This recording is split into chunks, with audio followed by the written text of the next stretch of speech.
Nunca me ha gustado ir al parque, y no es porque no disfrute de la naturaleza o algo por el estilo. Lo que realmente me molesta es ver a la gente jugando con sus mascotas. Me provoca una sensación de asco que no puedo explicar. Quizás pienses que es imposible sentir repulsión por un animal tan inocente o tierno, pero no saben lo que yo viví.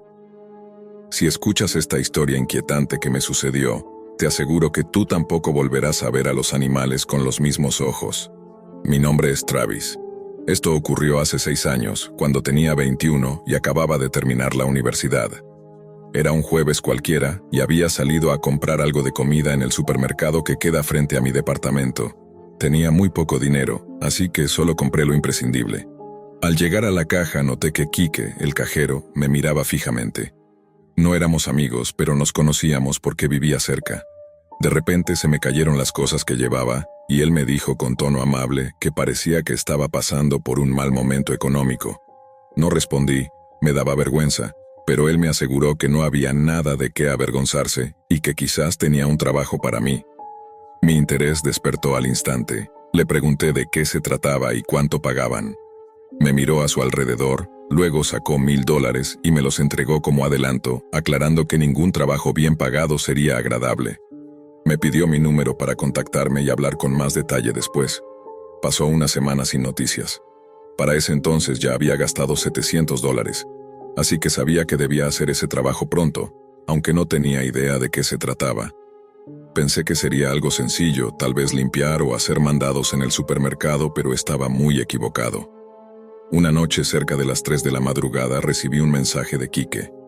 ¿Listo para saber de qué va el trabajo?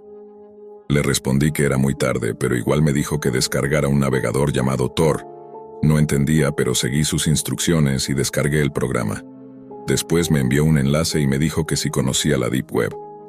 Me explicó que ese enlace me llevaría a un sitio donde había videos de mujeres comiendo animales, algo que presentaban como contenido ASMR, pero que era mucho más oscuro. Eso fue solo una preparación, me advirtió, y que debía estar listo para lo que vendría la próxima semana.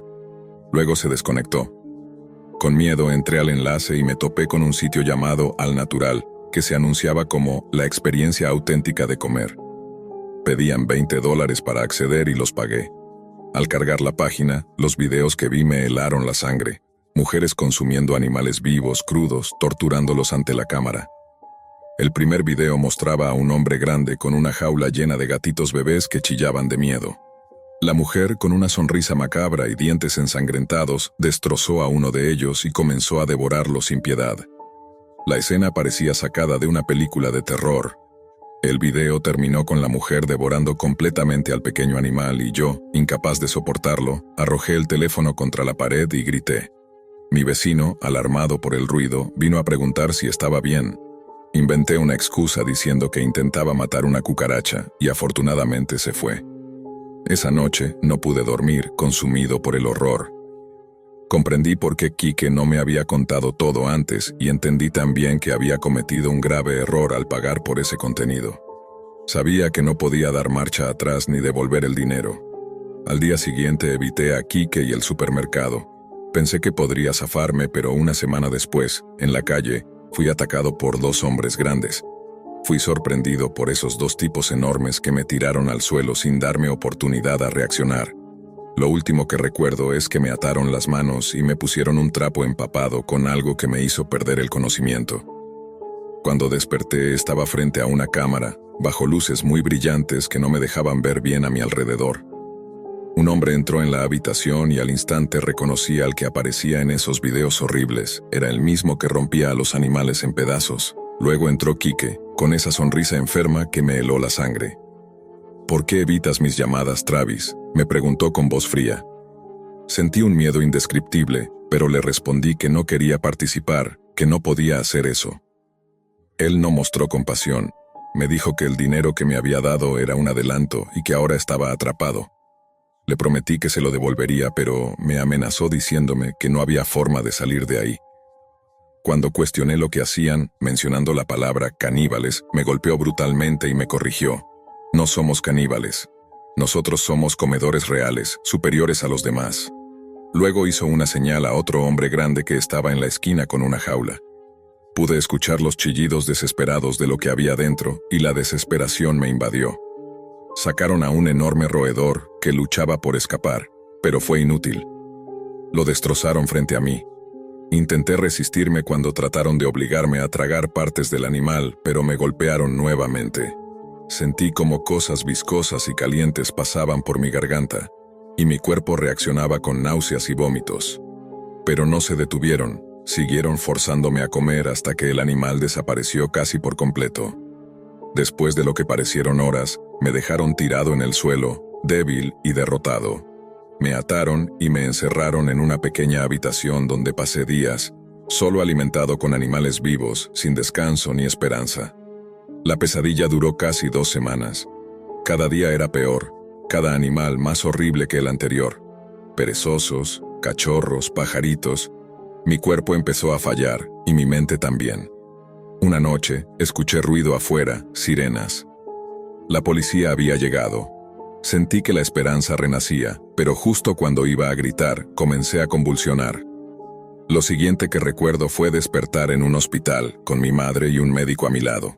Me dijeron que había tenido suerte de sobrevivir, pero que mi cuerpo estaba lleno de bacterias peligrosas por haber consumido carne cruda y animales vivos. Mi vecino, Víctor, les había avisado a las autoridades al notar mi ausencia y rastrearon mi teléfono para encontrarme. La policía había descubierto una red enorme, con decenas de personas atrapadas en ese lugar, muchos de ellos muertos. Los policías me explicaron que habían desmantelado una red muy grande, con más de 70 personas involucradas, pero la mitad de ellas no habían sobrevivido. Me dijeron que la investigación seguía abierta, intentando descubrir todo lo que había detrás de ese horrible negocio. En ese momento comprendí que no había mucho que pudieran hacer. Era un mercado oscuro, muy parecido al tráfico de drogas. Mientras hubiera personas dispuestas a consumir, siempre habría alguien listo para proveerlo. Han pasado 6 años desde aquella pesadilla. Me mudé con mi mamá para recuperarme y recibí terapia, pero ninguna ayuda logró borrar ese trauma. La forma en que veo el mundo cambió para siempre. No puedo comer bien porque solo lo hago por necesidad, no por placer. Y cada vez que veo a un perro, un gato o cualquier animal, no siento ternura, sino algo mucho más oscuro. Mientras otros ven belleza y cariño, yo solo veo las entrañas, el horror y todo lo que sufrí gracias a esos verdaderos comedores de la Deep Web. Con el tiempo, mi vida nunca volvió a ser la misma. Cada vez que escucho hablar de la Deep Web, siento un escalofrío que recorre todo mi cuerpo. Sé que hay millones de personas ahí, viendo y participando en horrores que la mayoría ni siquiera imaginan. Aunque logré escapar de esa pesadilla, el daño está hecho. Aún lucho contra las sombras que esa experiencia dejó en mi mente y mi alma. Ya no confío en la gente ni en los animales. El miedo y la desconfianza se han convertido en mi rutina diaria.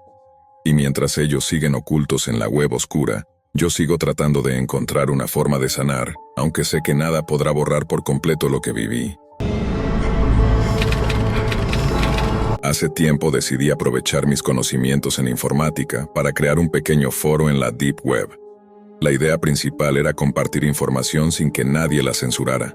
Al principio, tenía muchísimo miedo de que alguien pudiera hackear mi equipo o invadir mi privacidad, así que me dediqué a investigar todo lo necesario para protegerme. Pasé días leyendo blogs, foros y distintos materiales técnicos hasta que sentí que ya estaba listo para comenzar. No contaba con dinero para comprar un VPN ni pagar un servidor dedicado, así que opté por usar mi vieja laptop para alojar el foro. No planeaba que fuera algo grande, solo un espacio seguro para compartir información libremente. Configuré todo lo mejor que pude para evitar ataques y puse el sitio en línea. Durante los primeros meses, todo marchó bien. El foro creció y llegaron donaciones que permitieron mejorar el equipo. Después de aproximadamente 5 meses, la comunidad había aumentado tanto que tuve que montar un nuevo servidor, uno que construí especialmente para esto. Parecía que todo funcionaba sin problemas, hasta que un día regresé a casa y noté que mi computadora estaba congelada, sin responder. Al principio no le di mucha importancia. Pensé que quizás algún error de software había causado el bloqueo, así que intenté reiniciar la computadora. Pero al encenderla, la máquina empezó a emitir pitidos y luces extrañas y no logró arrancar correctamente. Supe de inmediato que el problema era de hardware. Pasé horas tratando de diagnosticar qué fallaba y, finalmente, descubrí que el disco duro estaba dañado. Como aún estaba en garantía, llevé el equipo a la tienda para que lo revisaran. El técnico me comentó que podría tratarse simplemente de un fallo en el disco, algo común. Me devolvieron la laptop con un disco nuevo instalado, y después de reinstalar todo, el servidor volvió a funcionar normalmente. Pedí disculpas a los usuarios por la interrupción, y ellos respondieron con paciencia y apoyo. Pasaron unos meses más. El foro ya llevaba casi un año en funcionamiento y parecía que todo estaba bajo control. Pero entonces las cosas empezaron a volverse extrañas. Una tarde, después de un largo día de trabajo, llegué a casa y encontré un mensaje nuevo en la bandeja de entrada. Al abrirlo, sentí que el corazón se me detenía. El mensaje contenía todos mis datos personales, desde mi nombre y dirección hasta contraseñas, correos electrónicos privados y datos bancarios. Todo, absolutamente todo. No sabía quién me lo había enviado, pero estaba claro que alguien había hecho una investigación profunda sobre mí. El miedo me paralizó, y de inmediato desconecté la computadora y apagué el router para cortar toda conexión a Internet. Pero no estaba seguro de qué más podía hacer. Esta persona o grupo sabía demasiado y parecía que tenía el control. Horas después, mientras caminaba inquieto por la habitación, recibí otro mensaje de texto, esta vez anónimo y a través de un servicio de mensajería imposible de rastrear. Decía, sé todo sobre ti. Mi teléfono sonó justo después, y cuando contesté, una voz fría y sin emociones me exigió una suma de bitcoins como rescate. Si no pagaba, las cosas empeorarían mucho para mí. Me enviaron un mensaje con los detalles de la billetera a la que debía transferir el dinero. Aunque estaba aterrorizado, hice el pago con la esperanza de que eso pondría fin a la pesadilla. Pero no fue así. Poco después recibí otra llamada donde me dijeron que a alguien que conocía realmente le gustaba lo que estaba pasando conmigo. La llamada terminó abruptamente y mis intentos de devolver la llamada fueron inútiles. El número parecía haber desaparecido. Aquella noche no pude dormir. El miedo se había instalado en cada rincón de mi mente. Estaba atento a cada ruido, cada sombra, y no dejaba de imaginar las peores cosas posibles. De repente, hacia las 2 de la madrugada escuché golpes fuertes en la puerta de mi casa. El corazón me dio un vuelco. Me levanté de un salto, encendí todas las luces y agarré un cuchillo de la cocina temblando de nervios pero decidido a protegerme. Miré por la ventana con cuidado y vi a una figura parada junto a un coche oscuro. En cuanto notaron que los estaba observando, se subieron al vehículo y se fueron rápidamente. Salí corriendo hacia la puerta, con la esperanza de poder anotar la matrícula, pero ya habían doblado la esquina. Regresé adentro y encontré un sobre tirado en el suelo, justo frente a la entrada. Lo recogí con manos temblorosas y cerré la puerta, asegurándome de correr las cortinas. Me senté en la cocina tratando de calmarme, pero al abrir el sobre la ansiedad volvió a apoderarse de mí. Dentro había varias fotografías mías, unas mostrando mi casa desde afuera, otras donde aparecía en la cafetería que frecuentaba, e incluso imágenes mías conduciendo el auto. Pero lo más perturbador eran las fotos tomadas dentro de mi habitación mientras dormía. La idea de que alguien hubiese entrado a mi casa y me estuviera observando sin que yo lo supiera me heló la sangre. Para empeorar las cosas, alguien había editado esas fotos, añadiendo dibujos de corazones rojos alrededor de mi figura, como si estuvieran jugando con mi miedo. Esa noche no volví a dormir. Cuando amaneció, sin perder tiempo, fui a la comisaría para denunciar todo. Pensé que, aunque no hubiese cometido ningún delito, la policía entendería la gravedad de la situación y me ayudaría. Después de horas de explicar lo sucedido, me respondieron que, en realidad, no podían hacer mucho por mí en ese momento. Me sentí solo, impotente y con miedo de lo que podía pasar después. No sabía a dónde acudir ni qué hacer, así que, desesperado, decidí borrar toda la información sensible de todos mis dispositivos y prepararme para salir de la ciudad. Sentía que mi vida estaba al borde del colapso, pero al menos tenía la fortuna de contar con un par de amigos de confianza. Decidí llamar a Marco, uno de ellos, y nos encontramos en un bar cercano. Le conté todo, desde la creación del foro en la Deep Web hasta las amenazas y la aparición de esas fotos invasivas. Marco me escuchó atentamente, sin juzgarme, y me ofreció quedarse en su casa hasta que pudiera calmarme un poco. Acepté sin pensarlo, agradecido de tener a alguien en quien apoyarme. Pasamos la noche revisando posibles soluciones, tratando de pensar cómo enfrentar a esa persona sin poner en riesgo nuestra seguridad. Después de mucho discutir, decidimos que lo más sensato era preparar una trampa. Nos propusimos vigilar la casa, instalar cámaras y sensores para detectar cualquier movimiento extraño. Compramos cámaras ocultas, bloqueamos todas las entradas posibles y llenamos la cama con almohadas para simular que yo estaba durmiendo allí. Durante varias noches, nos mantuvimos alerta, sin cerrar los ojos, esperando que esa persona volviera a aparecer. Finalmente, una madrugada escuchamos el ruido familiar, el traqueteo de la cerradura de la puerta principal. Los músculos se tensaron y el corazón se aceleró. Sabíamos que era la oportunidad para actuar. De inmediato salimos de nuestro escondite y cerramos la puerta de la habitación asegurándola con una silla y una barra metálica. La silueta del intruso se movía inquieta, caminando de un lado a otro. Era una escena sacada de una película de terror, alguien invadiendo mi espacio personal, pero esta vez, con la posibilidad real de detenerlo. Mientras observábamos, Marco llamó a la policía para informar lo que estaba pasando. Pero justo cuando los agentes estaban por llegar, vimos que el intruso sacó una pistola, la puso en su cabeza y sin decir palabra apretó el gatillo. Todo ocurrió en un instante. La policía entró con armas desenfundadas, pero solo encontraron el cuerpo sin vida del acosador. Después de que la policía se llevó el cuerpo, Marco y yo fuimos trasladados a la comisaría para ser interrogados. Pasé horas sentado en una sala fría, tratando de procesar todo lo que había vivido. Finalmente, un detective entró con una carpeta gruesa llena de fotos y documentos y se sentó frente a mí. ¿Conoces a esta persona?, me preguntó mientras me mostraba las imágenes del acosador. Negué con la cabeza.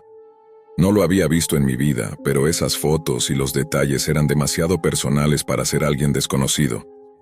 El detective comenzó a explicarme que, durante la investigación en la casa del sujeto, encontraron un santuario dedicado a mí. Fotos mías estaban por todas partes, en mi casa, en los cafés que frecuentaba, incluso en el gimnasio y la tienda donde hacía compras. Más escalofriante aún, encontraron un diario con planes y notas obsesivas donde describía en detalle su fijación conmigo y sus ideas para el futuro.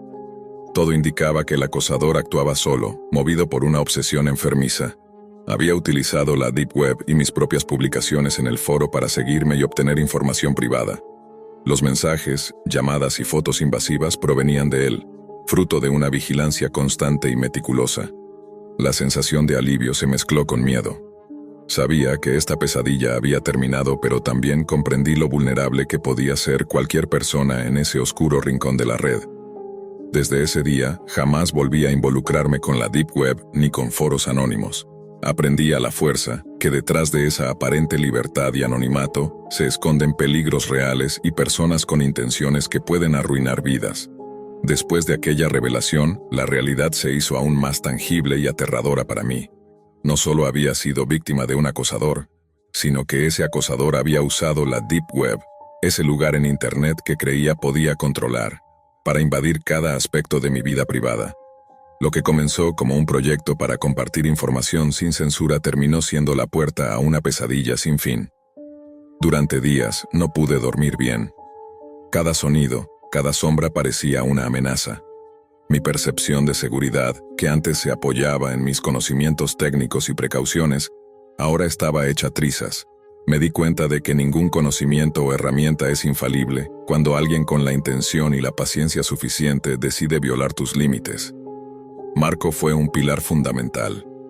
A pesar del miedo y la ansiedad, nunca me dejó caer en la desesperación total.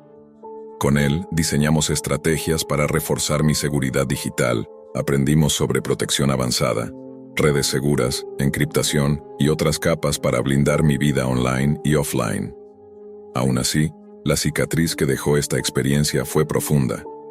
Con el tiempo, cerré definitivamente ese foro en la Deep Web. Eliminé todo rastro de mí mismo en esos rincones oscuros y me enfoqué en reconstruir mi vida fuera de la pantalla, donde la vigilancia fuera natural y no impuesta. Lo que esta historia me enseñó es que la tecnología puede ser un arma de doble filo. La Deep Web puede ser un espacio para la libertad, la privacidad y el intercambio sin censura, pero también puede convertirse en un campo minado, donde la privacidad se vuelve frágil y el peligro acecha en las sombras. Después de esa terrible noche, comprendí que mi vida jamás volvería a ser la misma. La invasión a mi privacidad había llegado demasiado lejos, y la Deep Web, ese lugar que en un principio pensé que era un refugio para la libertad de expresión, se había transformado en un espacio oscuro y peligroso que había permitido que alguien se metiera en cada rincón de mi existencia.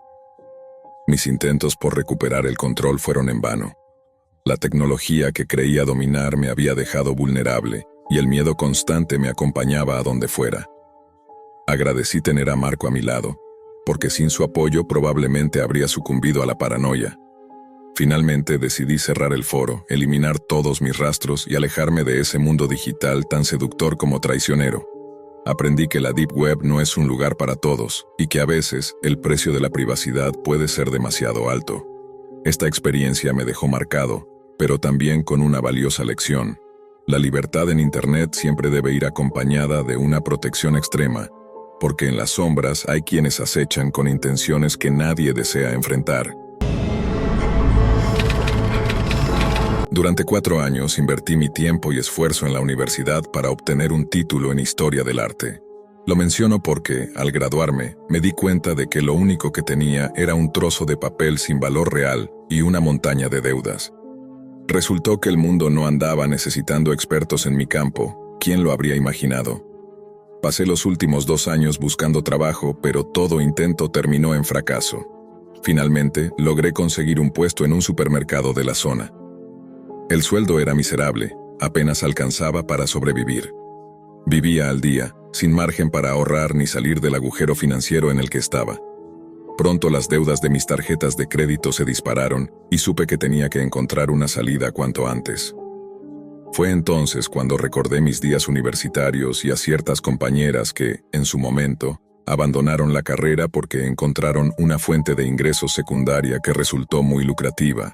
Aunque nunca lo dijeron abiertamente, yo sabía que todas se habían convertido en cam girls. En su momento, solía juzgar esa elección, pensar que era una manera denigrante de conseguir dinero, pero estando ahora al borde de la quiebra, comencé a considerar posibilidades que antes jamás me habría planteado. Sin contarle a nadie, empecé a buscar información sobre cómo entrar en ese mundo. Pero entre más investigaba, más entendía por qué me parecía tan rechazable. Por mucho que le pongas otros nombres, no podía dejar de verlo como una forma de prostitución en línea. Mostrarme frente a desconocidos no era algo que pudiera hacer con tranquilidad, y aunque lo intentara, sabía que no podría forzarme a eso. Estaba a punto de renunciar a la idea, resignada a seguir atrapada en mi situación, cuando me topé con algo inusual. Era un pequeño anuncio, algo fuera de lo común, que decía: ¿eres una cam girl en busca de buenos ingresos? Únete a Dripping Red Fantasies, donde tú pones tus propias reglas. Lo primero que llamó mi atención fue la imagen de la chica promocional, una joven de estilo gótico, completamente vestida. Eso me sorprendió porque hasta entonces todo lo que había visto involucraba mostrar piel. Curiosa, intenté hacer clic en el enlace del anuncio, pero en vez de llevarme a la página, apareció un mensaje emergente en el navegador. Este enlace no está disponible en tu navegador. Por favor, usa Tor para acceder. El nombre Tor me trajo recuerdos de una conversación universitaria sobre la web profunda, también conocida como Deep Web. Sabía que ese navegador permitía el acceso a esa zona oculta de Internet, y también sabía que no era precisamente un lugar seguro. Historias escalofriantes sobre lo que uno podía encontrar ahí me vinieron a la mente, y cada fibra de mi cuerpo me gritaba que no lo hiciera. Pero la desesperación fue más fuerte. La posibilidad de que ese anuncio fuera justo lo que necesitaba hizo que pasara por alto mis miedos. Estaba al borde del desalojo, sin salida ni apoyo, así que no lo pensé demasiado. Descargué el navegador Tor e ingresé al enlace. Lo que encontré fue una página llamada Dripping Red Fantasies. El sitio tenía un aire inquietante. Empecé a ver varios videos y el primero me dejó perpleja. Una chica, también vestida, sacaba una aguja y comenzaba a pincharse la piel. La sangre empezaba a gotear por su cuerpo de forma controlada. Noté que evitaba áreas peligrosas y la escena, aunque perturbadora, era casi metódica. Seguí explorando y noté que todos los videos giraban en torno a lo mismo: sangre. En uno, una joven se bañaba en lo que parecía sangre falsa mientras coqueteaba con la cámara. Ninguna de ellas mostraba su cuerpo de forma sexual ni hacía nada explícito. Al principio estaba confundida, pero con el tiempo empecé a atar cabos. Recordé un término que había leído en el pasado: hematofilia, también conocida como juego de sangre. Es un fetiche en el que ciertas personas sienten excitación por la vista, el olor o la textura de la sangre. Con eso en mente, todo empezó a tener sentido. Comprendí que Dripping Red Fantasies estaba diseñado para un público con ese gusto específico. Cuando terminé de explorar el sitio, una sonrisa se dibujó en mi rostro. Era justo lo que necesitaba. No tenía que quitarme la ropa, ni hacer cosas sexuales. Solo debía mostrar sangre. Y yo nunca le tuve miedo a las agujas ni a sacarme un poco. Aquella noche me acosté pensando que por fin había encontrado una solución. A la mañana siguiente me desperté decidida a registrarme. Entré de nuevo a Dripping Red Fantasies usando el navegador Tor y me dirigí a la sección de inscripción. El formulario era bastante básico: nombre artístico, país, edad, experiencia previa, disponibilidad. Todo bastante estándar, excepto por un campo al final que decía: nivel de comodidad con prácticas de sangrado, leve, moderado, abundante. Elegí moderado. No quería parecer demasiado temerosa, pero tampoco estaba dispuesta a desangrarme en cámara. Una vez enviado el formulario, me apareció un mensaje en pantalla: tu solicitud está siendo evaluada. Recibirás una respuesta en las próximas 24 horas. Pasaron menos de 3 horas cuando me llegó un correo electrónico cifrado, con instrucciones para una entrevista en línea.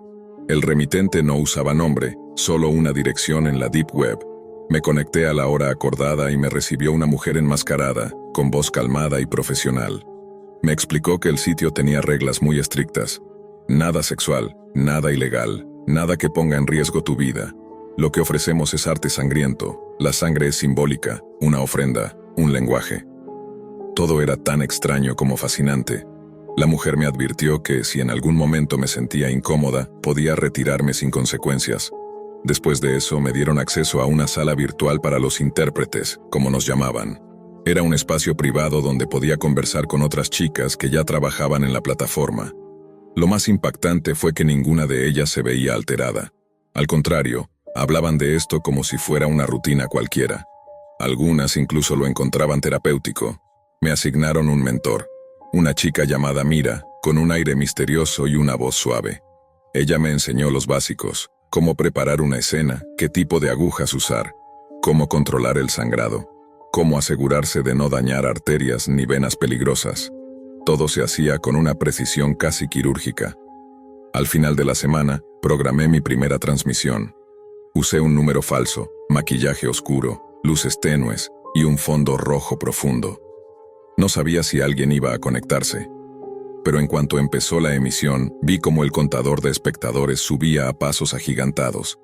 Mi corazón latía con fuerza. Tomé una aguja hipodérmica nueva, desinfecté la zona de mi muslo y la inserté con cuidado, como me habían enseñado.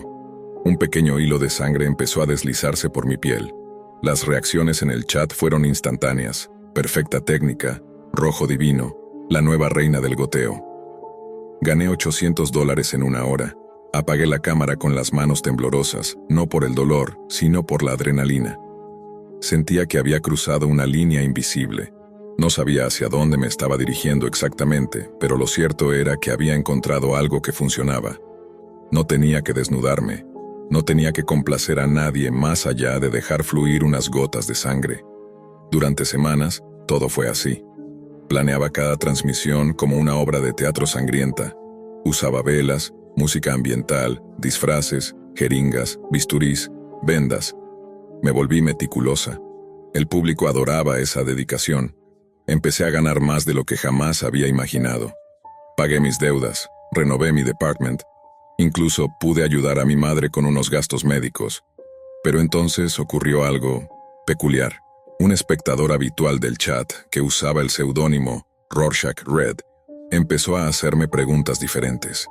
Ya no hablaba solo de técnica o estética, sino que decía cosas como: ¿alguna vez has sentido que la sangre te habla? ¿Te gustaría ver cómo otros también ofrecen la suya? ¿Pero de verdad? Al principio lo ignoré. La mayoría de los usuarios eran excéntricos. Pero este tenía algo distinto. Había una intensidad en sus palabras que me inquietaba. En una de las transmisiones me envió un mensaje privado con un enlace. Esto no es para todos, solo para los que entienden de verdad el arte del sacrificio. El enlace, por supuesto, era otro acceso.onion, es decir, parte de la Deep Web. Tuve el impulso de cerrar todo y bloquearlo, pero no lo hice, porque en el fondo una parte de mí sentía curiosidad. Esa noche no pude dormir. Me acosté con el portátil sobre el pecho, mirando el techo, con el cursor parpadeando en la barra del navegador Tor. Tenía el enlace ahí, guardado en un documento cifrado, como si fuera una llave a algo prohibido. Pasaron las horas y no dejaba de pensar en lo que Rorschach Red había dicho. ¿El arte del sacrificio? ¿Qué significaba realmente eso para él? A las 3 de la mañana, con el cuerpo entumecido y la cabeza llena de imágenes extrañas, abrí el enlace. Me redirigió a una página extremadamente minimalista. Solo una pantalla negra con texto en rojo carmesí que decía: «Bienvenid al umbral. Aquí no hay espectadores, solo partícipes». Debajo, una casilla para ingresar una clave. En ese momento, pensé que había llegado a un callejón sin salida. No tenía ninguna contraseña. Cerré la pestaña y apagué todo.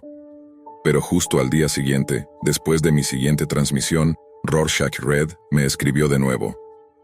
¿Lo abriste? Le contesté que sí, pero que no tenía acceso. Claro, las puertas no se abren solas, pero tú has sangrado suficiente, te lo has ganado. Acto seguido me mandó la clave. Ruby 13. Volví a entrar al sitio esa misma noche y escribí la clave.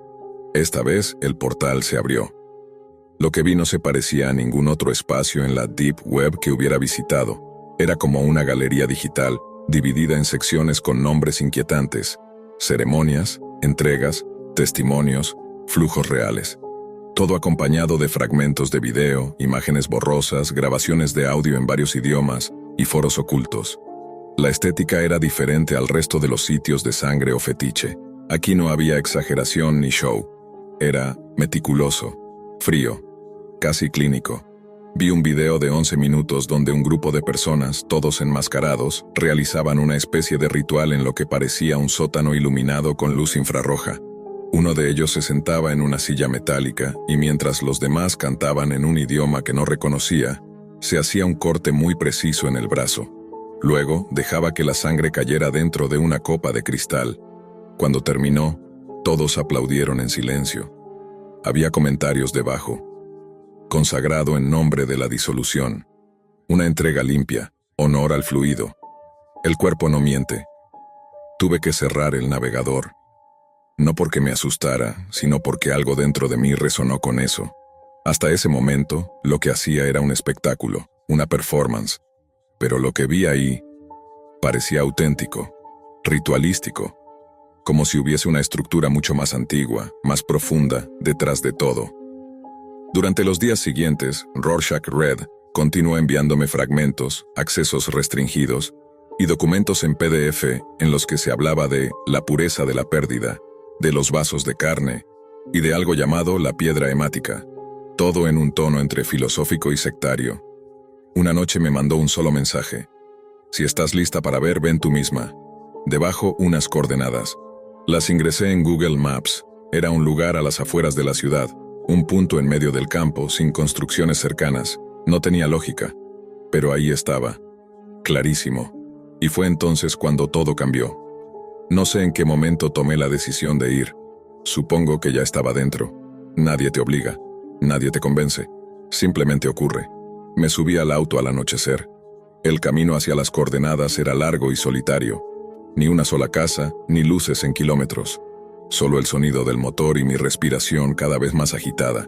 Llevaba el celular apagado, no por paranoia, sino porque sabía que en ese lugar lo real y lo digital no coexistían. Lo entendí después.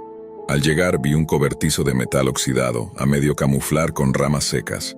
No había señales, ni vehículos, ni vigilancia visible. Solo silencio. Me acerqué lentamente. La puerta no estaba cerrada. La empujé con cuidado. Un crujido largo se escuchó mientras se abría. Dentro, un pasillo estrecho descendía hacia el subsuelo, iluminado con una luz tenue rojiza. El aire olía a óxido y humedad. Cuando bajé, encontré un pequeño vestíbulo de concreto. Había una cámara de seguridad en una esquina. Parpadeó al verme. Entonces, una compuerta se abrió sola. Caminé por un pasillo que daba la sensación de estar debajo de la tierra, lejos del mundo. Al fondo, una sala circular con paredes cubiertas por cortinas negras. En el centro, una camilla de acero, una mesa con objetos quirúrgicos cuidadosamente alineados, y alguien esperándome. Llevaba una máscara blanca sin rasgos, como una hoja en blanco. Vestía de negro, guantes quirúrgicos y no dijo una sola palabra. Solo extendió una mano. No sentí miedo, sentí entrega. Como si ya hubiese estado ahí antes, me ofreció una bata, me la puse. Luego me señaló la camilla, me recosté. El sonido de una máquina comenzando a grabar llenó el ambiente. Una cámara fija en el techo comenzó a girar. Todo era registrado. Él, o ella, nunca supe, tomó un bisturí.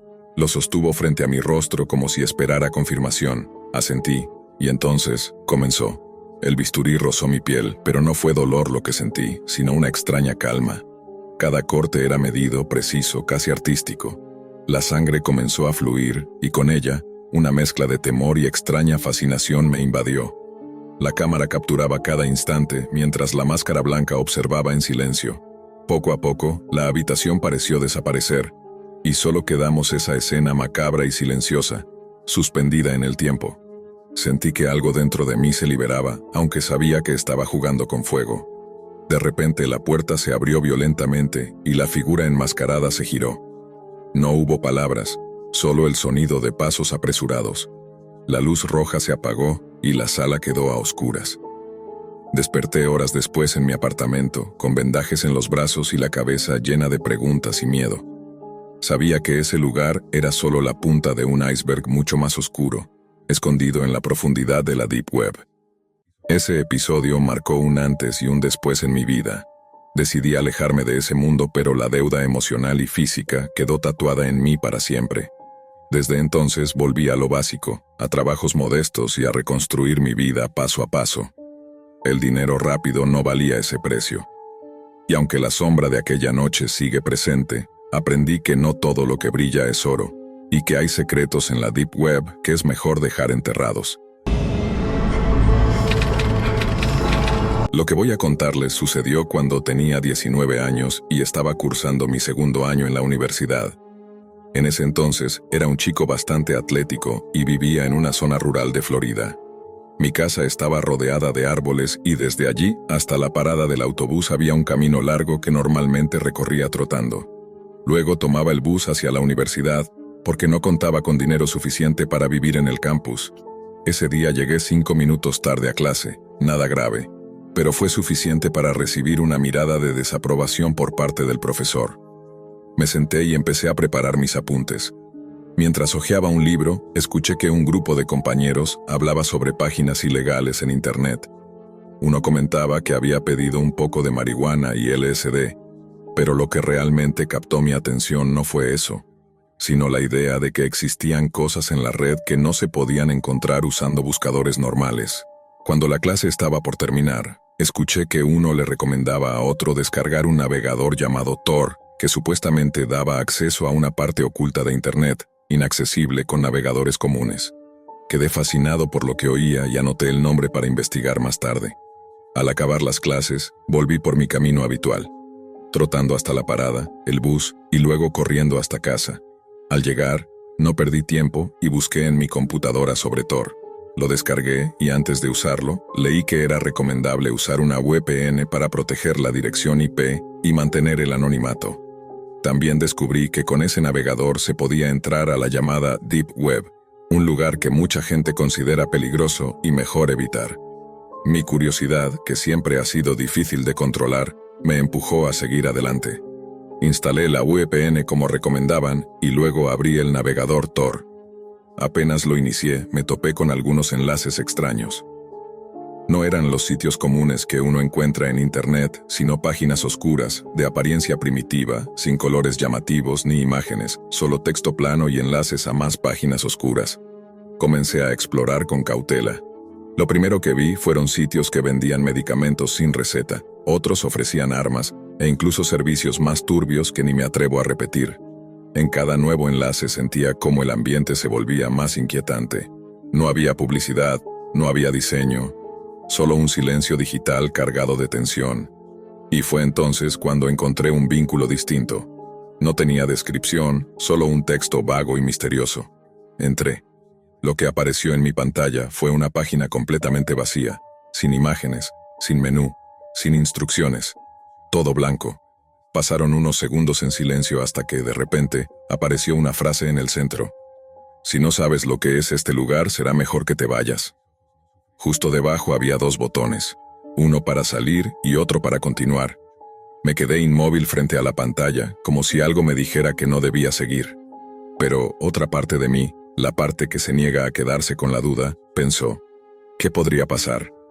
Así que ignoré la advertencia, respiré hondo y apreté el botón de continuar. La pantalla parpadeó y en cuestión de segundos se cargó un cuadro de chat bastante rudimentario. Había un usuario identificado como administrador y otros 11 espectadores, todos en silencio. No sabía si eran reales o bots, pero decidí quedarme callado y observar. Esperaba ver algún tipo de charla extraña o contenido absurdo, pero no. En lugar de eso, apareció un video sin previo aviso.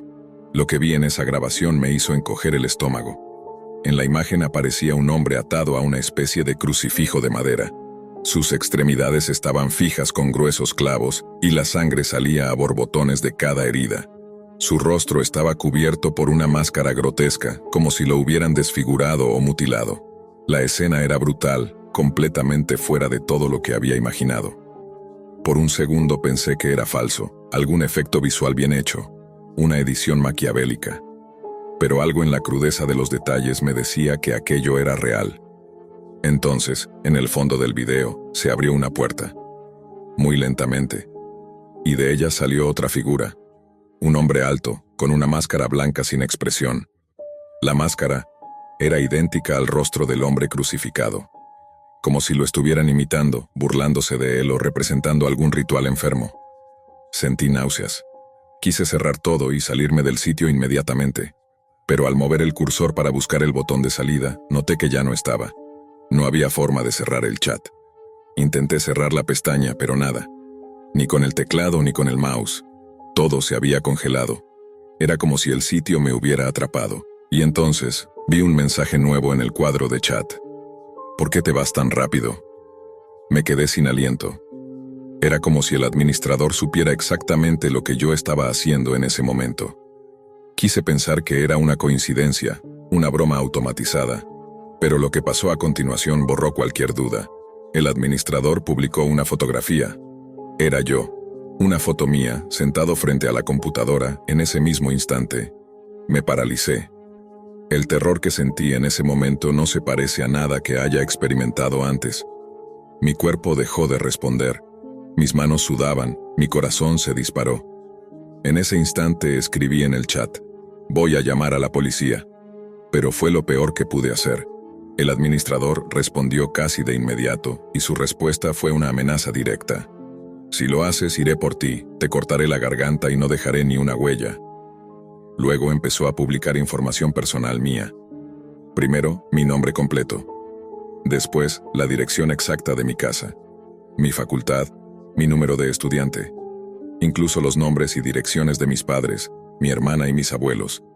Y como si todo eso no fuera suficiente, le escribió al tipo de la máscara y le dijo: muéstrale lo que le pasará si se resiste. El video cambió. El sujeto enmascarado alzó un cuchillo largo y comenzó a pasarlo por el cuello del hombre clavado en la pared. Lentamente. Y luego, con la misma calma perturbadora, empezó a cortarle partes del cuerpo como si fuera un trozo de carne en una carnicería. No aguanté más. Me lancé sobre el enchufe de la computadora. Lo arranqué con todas mis fuerzas y tiré la torre al suelo. La pisoteé y la destrocé hasta que quedó hecha pedazos. Pero ya era tarde. Sabía que esa gente tenía toda mi información. Ya no había marcha atrás. Después de destruir la computadora, me encerré en mi cuarto como si las paredes pudieran protegerme de lo que había visto, o de quien pudiera venir por mí. Bajé todas las persianas, apagué las luces y desconecté el Wi-Fi de toda la casa. Pero nada me daba tranquilidad. Me quedé sentado en la esquina de mi cama con una lámpara de mano y un cuchillo de cocina, temblando. Cada ruido en la casa, el crujir de los muebles, el viento en las ventanas, el motor de un auto que pasaba, lo interpretaba como una amenaza. Sentía que alguien estaba ya aquí, que me observaba. A veces incluso creía escuchar pasos en la planta baja. Me obligaba a recordar que vivía solo, pero mi cabeza me traicionaba. ¿Y si ya habían entrado? En algún punto de la madrugada, el cansancio me venció. Cerré los ojos un segundo y desperté al amanecer con el corazón todavía latiéndome como un tambor. La luz del día no alivió el terror. Era como si una sombra invisible me siguiera pegada a la nuca.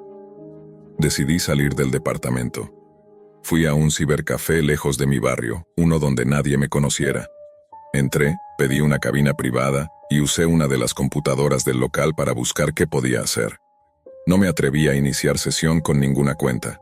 Solo abrí un buscador y escribí: amenazas desde la Deep Web, ¿qué hacer? Los resultados eran inquietantes.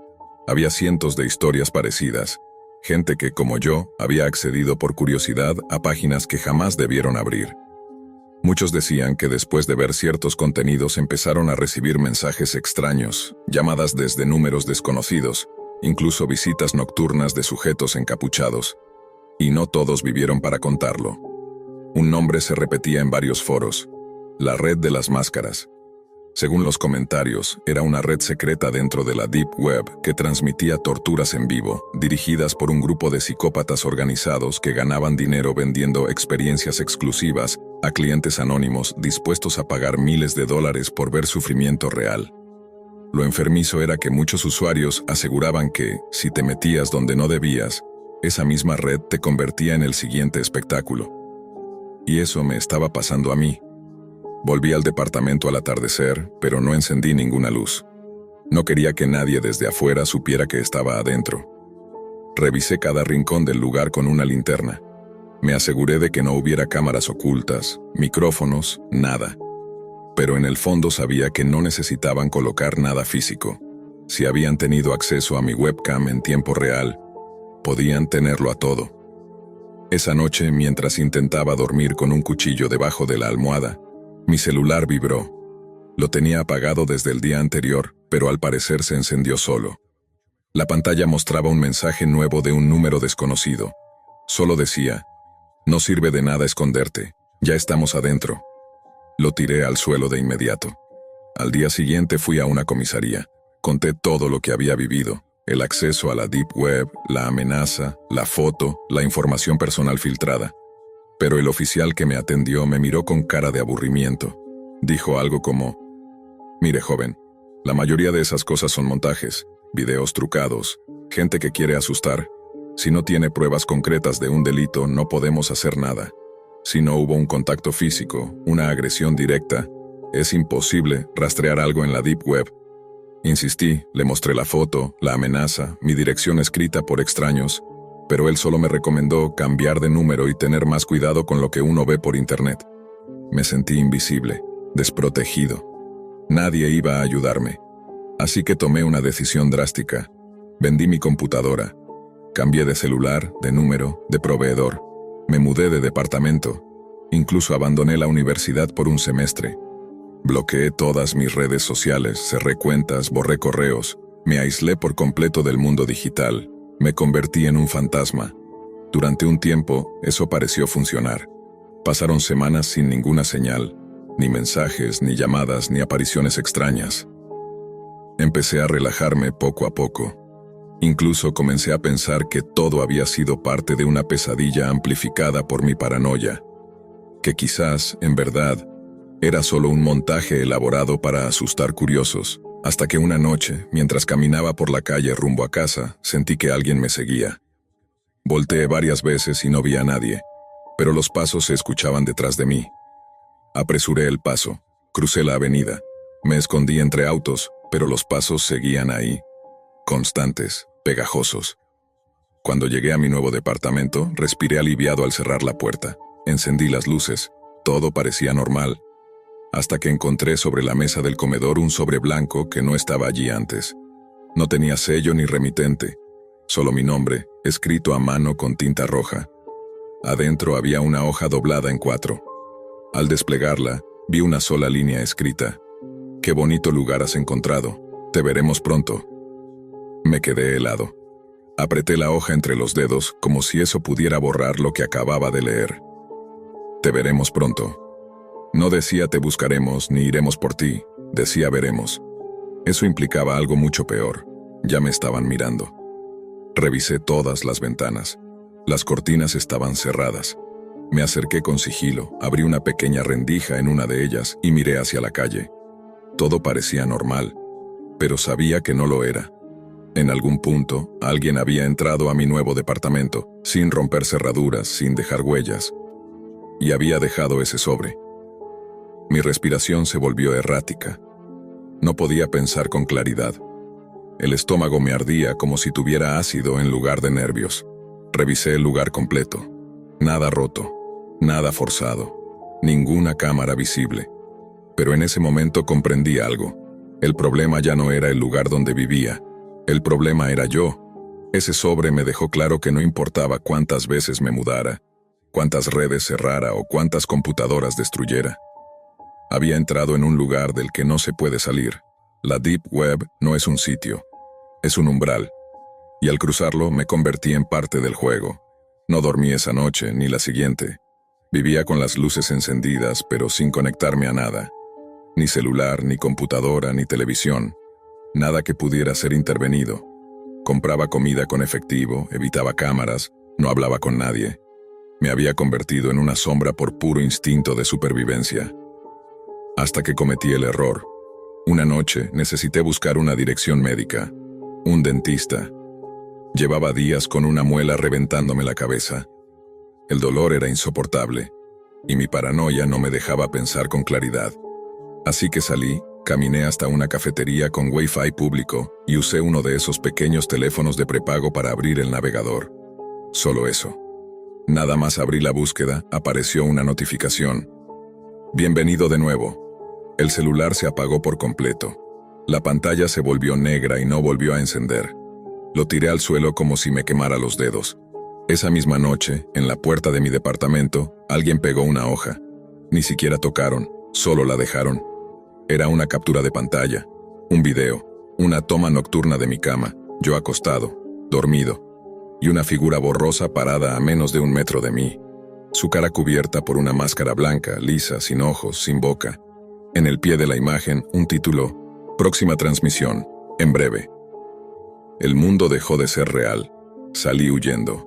No me importó dejar cosas atrás: dinero, ropa, papeles. Me largué con lo puesto. No sabía a dónde ir. Solo corría. Como si pudiera escapar de algo que ya estaba dentro de mí. Como si el terror no me hubiera comido por completo desde hacía semanas. Me refugié en un hostal de mala muerte. Uno donde no pidieran identificación.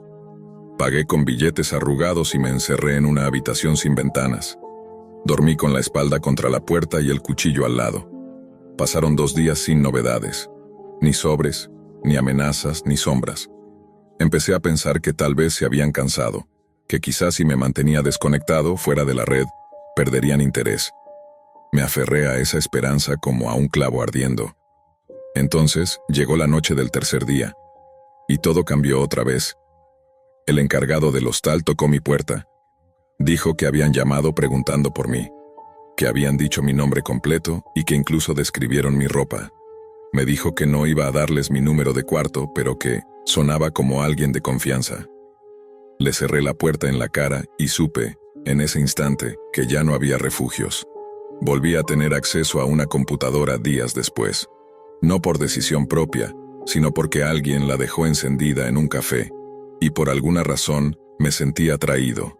Como una fuerza invisible, como si alguien me empujara desde dentro del cráneo. Me senté.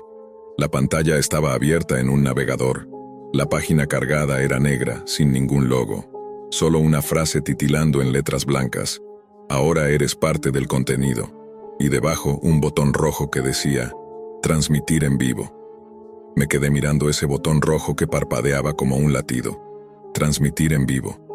No lo toqué, no me atreví, pero fue suficiente con estar allí. Al instante la pantalla cambió por sí sola.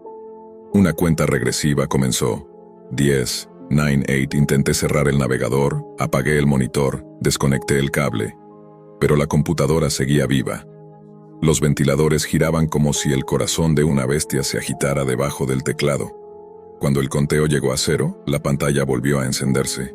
La imagen era mi rostro. La cámara, aunque yo no la había activado, mostraba mi cara en primer plano. Detrás de mí, una pared sucia del café y un reloj viejo. Yo estaba ahí, en vivo.